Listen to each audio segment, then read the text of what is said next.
انسان رزق کے معاملے میں ہمیشہ اللہ تعالیٰ کی طرف رجوع کرے اور کسی بھی پریشانی کی صورت میں غیر اللہ کی طرف رجوع نہ کرے، یعنی اپنے دکھ، تکلیف، پریشانی، اس کا داستان، اس کی بپتا صرف اللہ تعالیٰ کو سنائے، اسی سے دعائیں مانگے، اور یہ مت سمجھے کہ اللہ تعالیٰ نہیں سنتا تو وہ کسی اور کے در پر جا کر اپنی مشکل بیان کر کے اسے مشکل کشا سمجھتے ہوئے اس سے اپنی حاجات پوری کروا سکتا ہے۔ قرآن مجید میں اللہ تعالیٰ فرماتے ہیں وَاللَّهُ جَعَلَ لَكُم مِّنْ أَنفُسِكُمْ أَزْوَاجًا وَجَعَلَ لَكُم مِّنْ أَزْوَاجِكُمْ بَنِينَ وَحَفَدًا وَرَزَقَكُم مِّنَ الطَّيِّبَاتِ أَفَبِالْبَاطِلِ يُؤْمِنُونَ وَبِنِعْمَةِ اللَّهِ هُمْ يَكْفُرُونَ وَيَعْبُدُونَ مِن دُونِ اللَّهِ مَا لَا يَمْلِكُ لَهُمْ رِزْقًا مِّنَ السَّمَاوَاتِ وَالْأَرْضِ شَيْئًا وَلَا يَسْتَطِيعُونَ۔ اور اللہ نے تمہارے لیے خود تم ہی سے بیویاں بنائیں اور تمہارے لیے تمہاری بیویوں سے بیٹے اور پوتے بنائے اور تمہیں پاکیزہ چیزوں سے رزق دیا، تو کیا وہ باطل کو مانتے ہیں اور اللہ کی نعمت کا انکار کرتے ہیں؟ اور وہ اللہ کے سوا ان کی عبادت کرتے ہیں جو نہ انہیں آسمانوں اور زمین سے کچھ بھی رزق دینے کے مالک ہیں اور نہ وہ طاقت رکھتے ہیں۔ تو اس آیت سے واضح طور پر پتہ چلتا ہے کہ اللہ کے رزق کے خزانے صرف ان کا مالک اللہ ہی ہے، اس کے علاوہ کوئی نہیں۔ اگر اللہ تعالیٰ کسی کو رزق نہ دے تو کوئی اور کچھ بھی نہیں دے سکتا، کیونکہ اللہ تعالیٰ نے ملکیت کے یہ سارے اختیارات اپنے پاس رکھے ہوئے ہیں، کسی اور کو نہیں دیے۔ جیسا کہ ایک اور آیت میں آتا ہے کہ انسان کو اللہ ہی کے ہاں رزق تلاش کرنا چاہیے۔ فرمایا انما تعبدون من دون اللہ اوثانا وتخلقون افکا ان الذین تعبدون من دون اللہ لا یملکون لکم رزقا فابتغوا عند اللہ الرزق واعبدوہ واشکروا لہ الیہ ترجعون۔ تم اللہ کے سوا چند بتوں ہی کی تو عبادت کرتے ہو اور تم سراسر جھوٹ گھڑتے ہو۔ بلا شبہ اللہ کے سوا جن کی تم عبادت کرتے ہو تمہارے لیے کسی رزق کے مالک نہیں، سو تم اللہ کے ہاں ہی رزق تلاش کرو اور اسی کی عبادت کرو اور اس کا شکر کرو، اسی کی طرف تم لوٹائے جاؤ گے، یعنی اسی نے تمہیں پیدا کیا،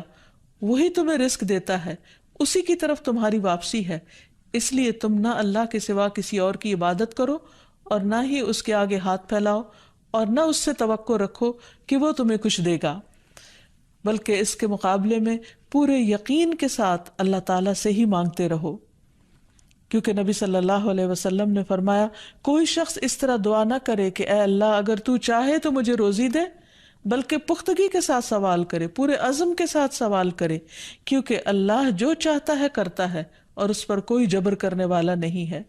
اور جب بندہ اللہ سے رزق مانگتا ہے تو اللہ تعالیٰ اس کو عطا کرتا ہے۔ نبی صلی اللہ علیہ وسلم نے فرمایا جب تم اللہم ارزقنی کہو گے تو اللہ تعالیٰ فرمائے گا میں نے رزق دینے کا فیصلہ کر لیا، یعنی جب تم کہو گے کہ اللہ مجھے رزق دے تو اللہ تعالیٰ تمہیں جواب دے گا کہ ہاں میں تمہیں رزق دوں گا۔ اس لیے اس حوالے سے مکمل طور پر اللہ سبحانہ وتعالیٰ پر بھروسہ کرنا چاہیے، اللہ تعالیٰ کا تقوی کرنا چاہیے، یعنی اللہ تعالیٰ سے ڈرتے رہنا چاہیے، اور رزق کی تلاش میں حرام راستے اختیار نہیں کرنے چاہیے، کیونکہ اللہ سبحانہ وتعالیٰ کا وعدہ ہے وَمَن يَتَّقِ اللَّهَ يَجْعَل لَّهُ مَخْرَجًا وَيَرْزُقْهُ مِنْ حَيْثُ لَا يَحْتَسِبُ۔ جو اللہ کا تقوی اختیار کرے گا اللہ تعالیٰ اس کے لیے مشکل سے نکلنے کی کوئی راہ ضرور بنا دے گا اور اس کو وہاں سے رزق عطا کرے گا جہاں سے وہ سوچتا بھی نہیں ہوگا، یعنی اس کا وہم و گمان بھی نہیں ہوگا، اس کا خیال بھی نہیں ہوگا۔ اللہ تعالیٰ غیب سے ایسے اسباب پیدا کر دے گا جن کے بارے میں انسان نے کبھی سوچا نہ ہوگا، لیکن شرط یہ ہے کہ جب انسان کے اوپر آزمائش کا وقت ہو تو اس وقت وہ اللہ تعالیٰ سے حلال ہی کو طلب کرتا رہے اور پریشان ہو کر حرام راستے اختیار نہ کرے۔ اللہ تعالیٰ کا وعدہ ہے کہ اگر کوئی اللہ سے ڈرتا ہے، اللہ کی اطاعت کرتا ہے، اللہ کی نافرمانی سے بچتا ہے، تو پھر ایسی صورت میں اللہ تعالیٰ اس پر آزمائش کے ختم ہونے کے بعد آسمان و زمین سے برکتوں کے دروازے کھول دے گا۔ فرمایا وَلَوْ أَنَّ أَهْلَ الْقُرَىٰ آمَنُوا وَاتَّقَوْا لَفَتَحْنَا عَلَيْهِمْ بَرَكَاتٍ مِّنَ السَّمَاءِ وَالْأَرْضِ۔ اور اگر یہ بستیوں والے ایمان لے آتے اور اللہ کا تقوی اختیار کرتے تو ہم ان پر آسمان اور زمین کی برکتوں کے دروازے کھول دیتے.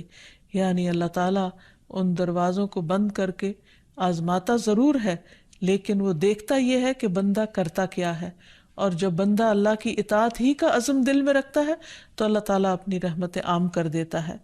پھر یہ کہ انسان کو اللہ کی تقسیم پر راضی رہنا چاہیے. اگر اپنے سے زیادہ کسی کو ملا ہے تو اس پر حسد نہیں کرنا چاہیے، اور اگر اپنے سے کم کسی کے پاس ہے تو اس کے اوپر اس کو حقیر نہیں سمجھنا چاہیے، بلکہ انسان کی قدر کرنی چاہیے، اور ہمیشہ یہ سوچنا چاہیے کہ اس کو مجھ سے زیادہ دینے والے کو بھی دینے والا رب ہے، مجھے بھی میرے رب نے ہی دیا ہے، اور جس کے پاس کم ہے اس کا بھی مالک وہی ہے. اور یہ بھی انسان یاد رکھے کہ انسان جب حرام سے بچتا ہے، غلط راستوں سے بچتا ہے، اللہ تعالیٰ کی فرما برداری کرتا رہتا ہے، اس کا شکر ادا کرتا رہتا ہے، تو اللہ تعالیٰ اس کو حلال طریقوں سے بھی رزق عطا کرتا ہے. حدیث میں آتا ہے کہ رزق کی تلاش میں میانہ روی اختیار کرو، یعنی بہت ڈیسپریٹ نہ ہو جاؤ، اللہ تعالیٰ ضرور دروازہ کھولے گا. کہیں ایسا نہ ہو کہ رزق کا مؤخر ہونا یعنی ڈیلے ہونا تمہیں اس بات پر اکسا دے کہ تم اللہ تعالیٰ کی نافرمانیاں کرنے لگو، یعنی نافرمانی کے ذریعے اس کا رزق تلاش کرو.